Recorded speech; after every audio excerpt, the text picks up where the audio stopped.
Hello everyone, welcome to the channel. In today's video, we will discuss an important geology topic, the internal structure of the earth.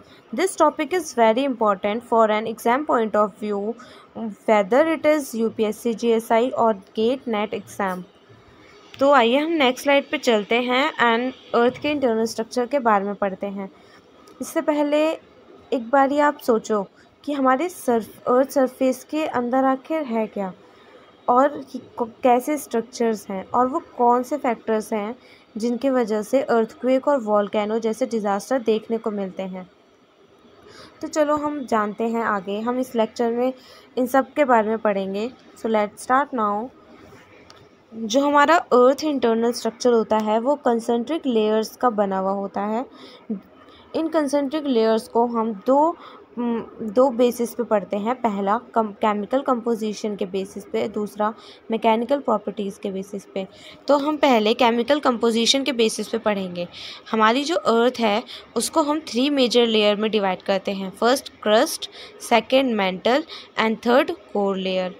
तो इस diagram में मैंने सब कुछ अच्छे से बताया है कि क्रस्ट, मेंटल, कोर क्या है, तो आप देख लेना अच्छे से। एंड अब हम नेक्स्ट स्लाइड पे चलते हैं जिसमें हम क्रस्ट के बारे में पढ़ेंगे। तो क्रस्ट क्या है? क्रस्ट हमारे अर्थ की आउटर लेयर है, अर्थ सरफेस की आउटर लेयर जिस पे हम लोग चलते हैं, रहते हैं, वो क्रस्ट, हम क्रस्ट पे रहते हैं, जिसकी डेप्थ 5 से 70 किलोमीटर की होती है। और हम क्रस्ट को 2 पार्ट्स में डिवाइड करते हैं। पहला continental crust, second oceanic crust. Continental crust की थिकनेस 30 से 70 किलोमीटर है एंड ओशनिक क्रस्ट की थिकनेस 5 से 10 किलोमीटर है। कॉन्टिनेंटल क्रस्ट का कंपोजिशन सियाल होता है। सियाल में SI सिलिका और AL एल्यूमिनियम को रिप्रेजेंट करता है। एंड ओशनिक क्रस्ट का कंपोजिशन सीमा होता है जिसमें SI सिलिका और Ma मैग्नीशियम को रिप्रेजेंट करता है। और कॉन्टिनेंटल क्रस्ट में ग्रेनाइट रॉक मिलती है और ओशनिक क्रस्ट में बेसाल्ट रॉक मिलती है। अगर हम ओवरऑल कंपोजिशन की बात करें तो सिलिकेट मिनरल्स इसमें ज़्यादा मिलते हैं। और क्रस्ट और मेंटल को सेपरेट करती है मोहो डिस्कॉन्टिन्यूटी। और ये डिस्कॉन्टिन्यूटी क्या है? डिस्कॉन्टिन्यूटी हमारी जो अर्थ है, अर्थ का इंटीरियर स्ट्रक्चर है, उसमें एक सिस्मिक वेव्स ट्रैवल करती हैं, P एंड S वेव। तो जब इन वेव्स में वेरिएशन आता है तो जिस रेंज में वेरिएशन आएगा उस रेंज को हम डिस्कॉन्टिन्यूटी बोलेंगे।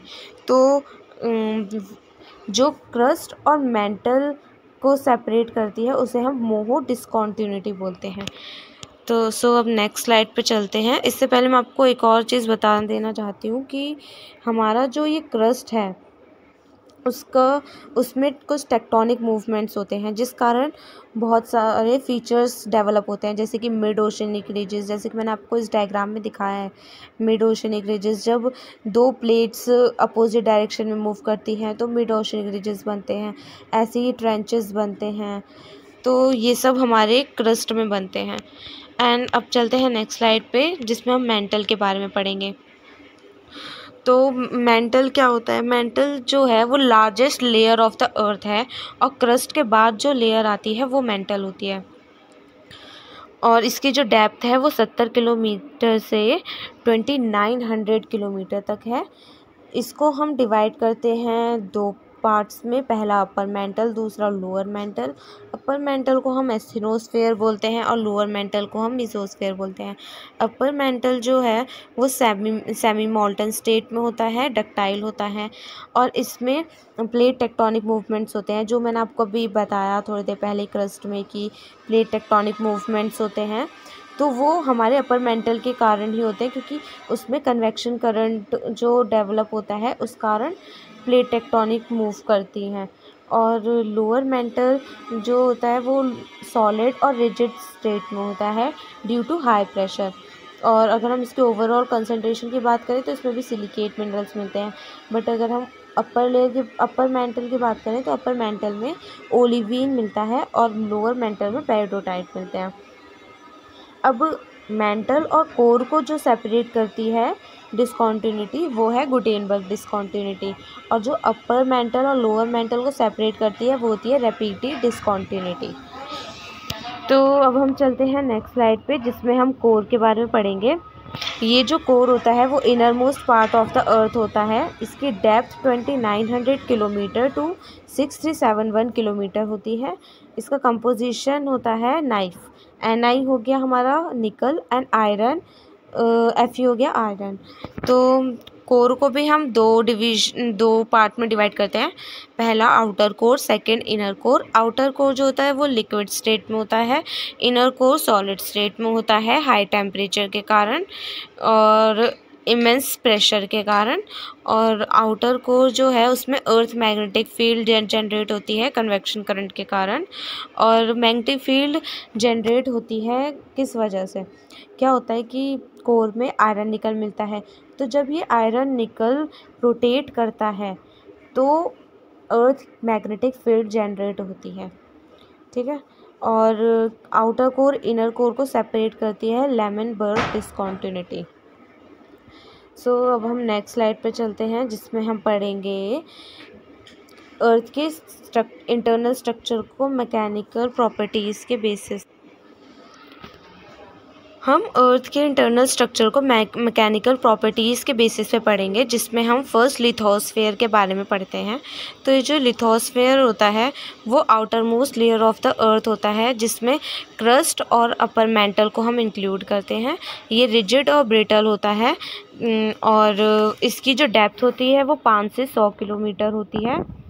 और इसका कंपोजिशन सिलिकेट मिनरल्स होता है, ग्रेनाइट एंड बेसाल्ट रॉक इसमें मिलती हैं। इसका बिहेवियर जो होता है वो डक्टाइल होता है, जैसे कि मैंने आपको भी बताया अभी। और तो चलिए अब हम नेक्स्ट स्लाइड पे चलते हैं। तो नेक्स्ट स्लाइड में हम एस्थेनोस्फेयर के बारे में पढ़ेंगे, जिसमें एस्थेनोस्फेयर क्या होता है। एस्थेनोस्फेयर वो सरफेस है जो कि लिथोस्फेयर के नीचे आता है।